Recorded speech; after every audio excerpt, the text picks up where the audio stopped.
महिलाओं के प्रति अपराध और राज्य सरकार की उसके प्रति गंभीरता को ध्यान में रख करके हम लोगों ने POCSO courts, fast track court और अन्य न्यायालयों की आवश्यकताओं को ध्यान रखते हुए 381 न्यायालयों के गठन को भी अब तक हम लोग पूरा कर चुके हैं।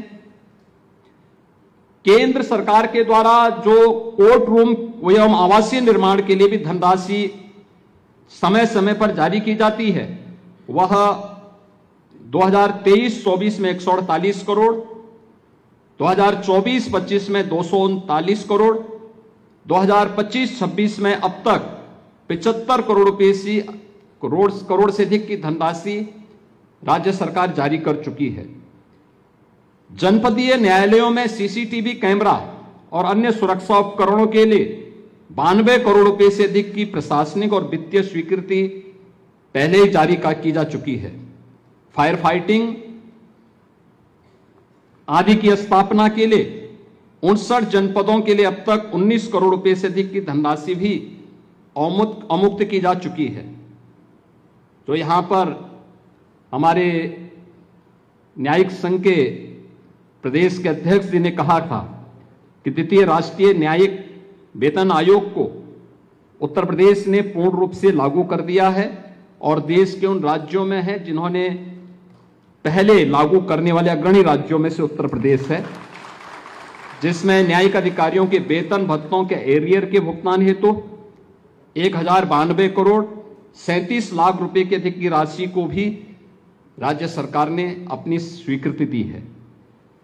उत्तर प्रदेश में जो यहाँ पे न्यायिक प्रशिक्षण और अनुसंधान संस्थान है, इसमें 400 बेडेड न्यायिक अधिकारियों की हॉस्टल के निर्माण के लिए भी 54 करोड़ 28 लाख रुपए से अधिक की धनराशि स्वीकृति की जा चुकी है और परियोजना लगभग पूर्ण हो चुकी है। न्यायिक प्रशिक्षण और अनुसंधान संस्थान में 14 करोड़ 22 लाख रुपए की लागत से एक अच्छा स्पोर्ट्स कॉम्प्लेक्स भी वहां पर निर्मित किया जा चुका है, कराया जा रहा है। इसके अलावा संस्थान में वहां पर अत्याधुनिक लेक्चरर हॉल, प्रशासनिक भवन, प्रशिक्षण ब्लॉक और कंप्यूटर लैब के लिए भी 8 करोड़ 77 लाख रुपए स्वीकृति किए गए हैं। ऑडिटोरियम के लिए 2 करोड़ 36 लाख रुपए और संस्थान परिसर के लिए उस पूरे परिसर के अधिकारियों के आवास की सुविधा, उनकी मरम्मत आदि के लिए भी 1 करोड़ 68 लाख रुपए की धनराशि स्वीकृत की जा चुकी है।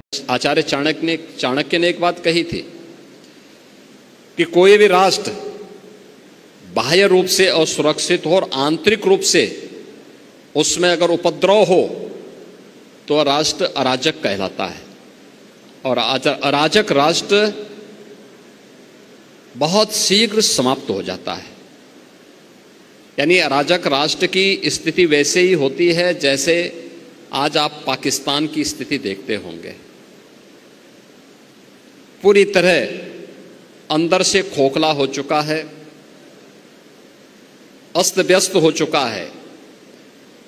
ये अराजकता किसी भी राष्ट्र को दुर्गति के कगार पर ले जा करके उसके अस्तित्व के सामने प्रश्न चिन्ह खड़ा कर सकता है। भारत इस दिश से प्राचीन काल से ही बहुत सजग रहा है, सतर्क रहा है और उसकी सुरक्षा के लिए उस प्रकार के तौर तरीकों को अपनाने की एक प्रवृत्ति भी रही है। वैदिक कालखंड से ही हर भारतीय को इस बात की शिक्षा दी जाती है कि धरती हमारी माता है, हम सब इसके पुत्र हैं। माता भूमि पुत्रो हम पृथिव्या। धरती हमारी माता है तो मां के साथ कोई भी सुयोग्य पुत्र किसी भी प्रकार की छेड़छाड़ और अराजकता को बर्दाश्त नहीं कर सकता है। कोई भी पुत्र नहीं कर सकता है। अगर भारत की आन मान और शान के साथ कोई दुस्साहस करेगा तो हर भारतवासी उठ करके खड़ा होगा। और यही तो प्रभु श्री राम ने हम सबको कहा था, उनका उपदेश इसी बात को लेकर के, जब उन्होंने जंगलों वन के दिनों में, जब वनवास उनको हुआ वन के अंदर, और उस समय की भारत की सबसे बड़ी चुनौती जो थी, वे जो राक्षस थे, रावण के राक्षस थे, उन राक्षसों के उत्पात के बारे में, उनके उपद्रव के बारे में जब उनके सामने इस बात को रखा था, तो उन्होंने एक ही संकल्प लिया था। तब उन्होंने कहा था, भारत की विद्वत शक्ति के सामने उस समय उन्होंने एक ही संकल्प लिया था, निस्सरहीन करो मई वो चुटाए प्रण कीन। यानी एक ही प्रण किया था कि मैं इन राक्षसों को पूरी तरह समाप्त करके इस धरती को राक्षस विहीन करूंगा। राक्षस विहीन करने का मतलब उन उपद्रवी तत्वों को जो हमारी राष्ट्र की सुरक्षा में सेंध लगा रहे हैं, इनसे अपने राष्ट्र को मुक्ति दिलाऊंगा। यह संकल्प राम राज्य की आधारशिला बनी थी। उत्तर प्रदेश में कार्य की कमी नहीं,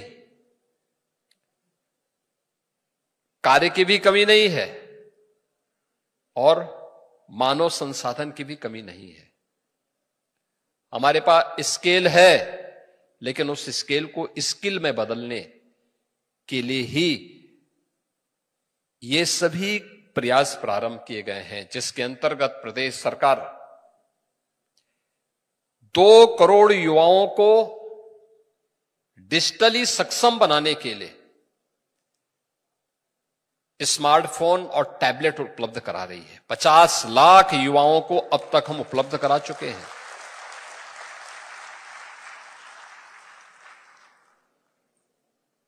पचास लाख युवा अब तक इससे लाभान्वित हो चुके हैं। प्रदेश सरकार ने टाटा टेक्नोलॉजीज के साथ मिलकर के 150 आईटीआई को जिस रूप में न्यू एज टेक्नोलॉजी के साथ जोड़ करके इंडस्ट्री और मार्केट की डिमांड के अनुरूप उस प्रकार की ट्रेड और ट्रेनिंग के साथ जोड़ने का काम किया है। यह एक नए उत्तर प्रदेश के युवाओं के जो स्केल है उसको स्किल में बदलने के लिए किए जाने वाले प्रयास का ही एक दूसरा उदाहरण है। 150 आईटीआई केवल आईटीआई न रहे, बल्कि यह हब एंड स्पोक मॉडल पर काम कर सके। लगभग 400 के आसपास गवर्नमेंट आईटीआई प्रदेश के अंदर संचालित हैं और लगभग 3000 आईटीआई निजी क्षेत्र के द्वारा भी संचालित हैं। गवर्नमेंट के स्तर पर संचालित आईटीआई में फीस कुल 40 रुपया है। निजी क्षेत्र में भी जो आईटीआई हैं, उन आईटीआई में भी गवर्नमेंट वहां पर बहुत सारी इंसेंटिव देती है। खासतौर पर पढ़ने वाले छात्रों के लिए स्कॉलरशिप देती है, अन्य प्रकार से उन्हें सहयोग भी करती है। उन सभी युवाओं के लिए एक अवसर है कि हम सब ये विभाग के स्तर पर जो प्रयास प्रारंभ किए गए हैं कि मार्केट की मैपिंग करना, डिमांड के अनुसार उस प्रकार के ट्रेड को विकसित करना और फिर उसके अनुसार उन्हें स्किल डेवलपमेंट के में पारंगत करते हुए इंडस्ट्री तक पहुंचाना। मैं धन्यवाद दूंगा, यहां पर कुछ इंडस्ट्री लीडर्स भी आए हुए हैं। उन लोगों के द्वारा इस दिशा में कुछ प्रयास प्रारंभ हुआ है। आपने पिछले 8 वर्ष के अंदर इस बात को महसूस किया होगा कि कानून व्यवस्था अच्छी होती है, सरकार की नीयत ठीक होती है, तो देखते ही देखते निवेश की भी झड़ी हमें देखने को मिलती है। 15 लाख करोड़ रुपए से अधिक के निवेश के प्रस्ताव यूपी के अंदर आए और 15 लाख करोड़ के ये सभी निवेश के प्रस्ताव प्रदेश के अंदर युवाओं के लिए नए अवसर भी प्रदान करते हैं। उन सबको हम लोगों ने उनकी गति को पहुंचा दिया है। और हम लोगों का प्रयास था कि राम मंदिर बनने के पहले राम नाम सत्य है इन सब का हो जाए, लेकिन जो बचे थे समय के अंतराल में सब कुछ हो गया है। और आज मुझे बताते हुए प्रसन्नता है महोदय कि ये सब हम करने में सफल हुए हैं। पुलिस के रिफॉर्म हमने जो किए, पुलिस की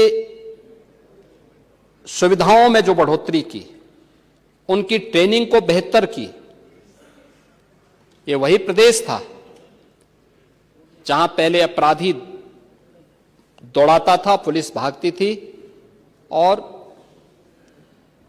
पीछे अपराधी और माफिया उनको दौड़ाता था। माफिया के सामने सारे के प्रोटोकॉल फेल हो जाते थे। जो पुलिस पहले माफिया को सैल्यूट करती थी, आपने वो दृश्य भी देखा होगा, एक माफिया जिसने एक हाईकोर्ट के चीफ जस्टिस के काफिले तक को रोक दिया था, जिस माफिया के लिए 10-10 जजेस ने कोर्ट में किसी प्रकार की सुनवाई से इनकार कर दिया था, वही माफिया जब इस सरकार के समय पुलिस की गिरफ्त में आया तो पैंट उसकी गीली हो गई थी। ये वही सरकार है। पुलिस धमक से, शासन धमक से चलता है और वही धमक आज प्रदेश के अंदर माफिया के अंदर दिखाई दे रही है। और उसका परिणाम भी हमारे सामने है कि हम लोगों ने इसके लिए जो प्रयास सरकार के स्तर पर हुए हैं वह सभी उसके सामने है।